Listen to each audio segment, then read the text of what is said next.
नमस्कार. स्वागत आहे तुमचे लिगसी ऑफ भारत या यूट्यूब चॅनलवर. आज आपण बघणार आहोत इतिहासातली एक रंजक घटना, सापांचा घर म्हणून ओळखल्या जाणाऱ्या पन्हाळा किल्ल्याबद्दल, ज्याने अनेक शूरवीरांच्या पराक्रमांना साक्षी दिली आहे. किल्ल्यांच्या भिंतींमध्ये दडलेली अशी अनेक गोष्टी आणि कथा आपण आज या व्हिडिओमध्ये शोधून काढणार आहोत. तर चला, हर हर महादेव म्हणत या अद्भुत किल्ल्याच्या प्रवासाला सुरुवात करूया. पन्हाळा किल्ला.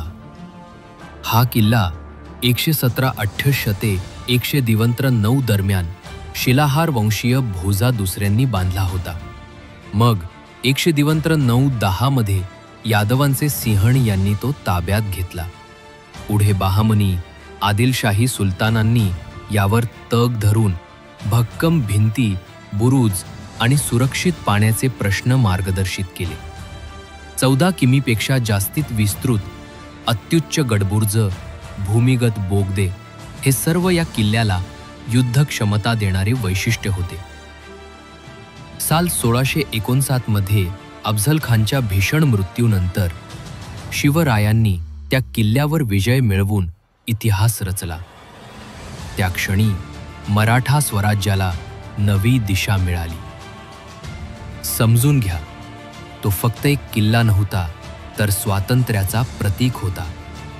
अफझल खानच्या निधनाने मराठ्यांच्या हृदयात नवा आत्मविश्वास जागला.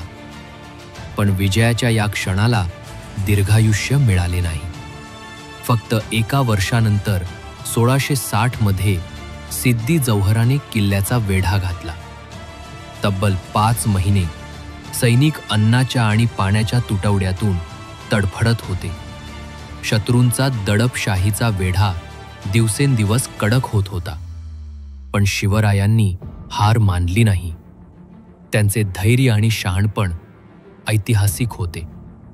शिवाजी महाराजांनी रणनीतीने, सावधगिरीने आणि नजाकतीने, तह पद्धतीने किल्ला सोडण्याचा निर्णय घेतला.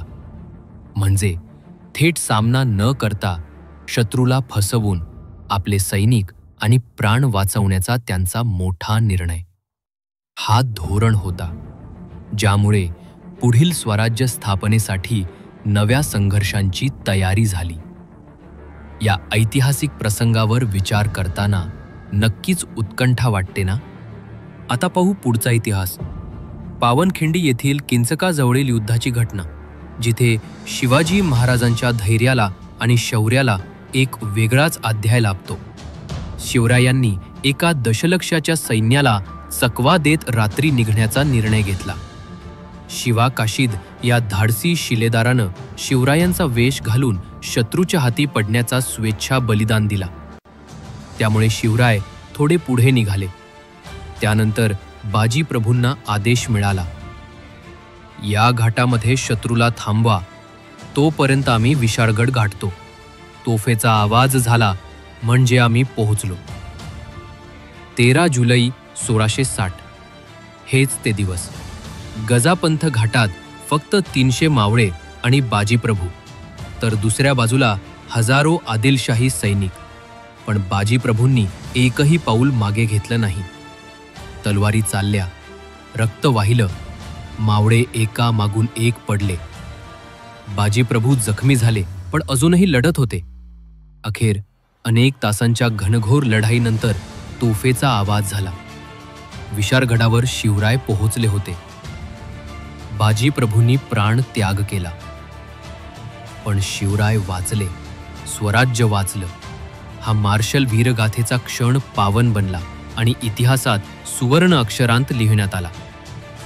तसेच पन्हाळा म्हणजे केवळ किल्ला नाही, तर एक वास्तुसंग्रहालय आहे. 3 दरवाजा, येथे गणपतीचे सुंदर शिल्प आणि 1534 सालचा पर्शियन शिलालेख आहे. अंधार बावडी ही 3 मजली गुप्त विहीर असून भूमिगत सुरंगांमुळे किल्ल्याला पाणी पुरवठा होतो. अंबरखाना म्हणजे 3 ग्रानऱ्या, गंगा, यमुना, सरस्वती, जिथे 25,000 खंडी धान्य साठवले जायचे. सज्जा कोठी ही आदिलशाही काळातील पाहणी कोठी असून शिवरायांच्या राजकीय मननासाठी महत्त्वाची होती. हा किल्ला स्थापत्यकलेचा एक अद्भुत नमुना आहे, ज्यात कला, शौर्य आणि बुद्धिमत्ता प्रतिबिंबित होते. शिवरायांच्या मृत्यूनंतर ताराबाई यांनी पन्हाऱ्यात स्वायत्त राज्य स्थापन केले. किल्ल्याला त्यांनी सिंधुताईंच्या सामर्थ्याने सुसज्ज केले. हेच त्यांचे राजवाडे आजही राहिले आहे. 1827 मध्ये ब्रिटिशांनी कब्जा केला आणि 1844च्या उठावात हा किल्ला काही काळ बंडखोरांच्या ताब्यात गेला. आज पन्हाळा एक सुरक्षा स्थळ असून कोल्हापूरच्या पर्यटन आकर्षणात महत्त्वाचे. अद्वितीय स्थापत्य, प्राचीन गुहा व अंधार बावडी या स्थापत्य भरणांनी इतिहास अनुभवता येतो. ही होती पन्हाळा किल्ल्याची कथा, वीरगाथा, संघर्ष, स्थापत्याची अलौकिक कला आणि मराठी आत्म्याचे ध्येय. इतिहास जरा दूर दिसला तरी इथे प्रत्येक दगड बोलतो. तर मित्रांनो, हा प्रवास आवडला तर नक्की लाईक करा, शेअर करा आणि सबस्क्राईब करायला विसरू नका. भेटूया पुढच्या भागात. तोपर्यंत जय महाराष्ट्र.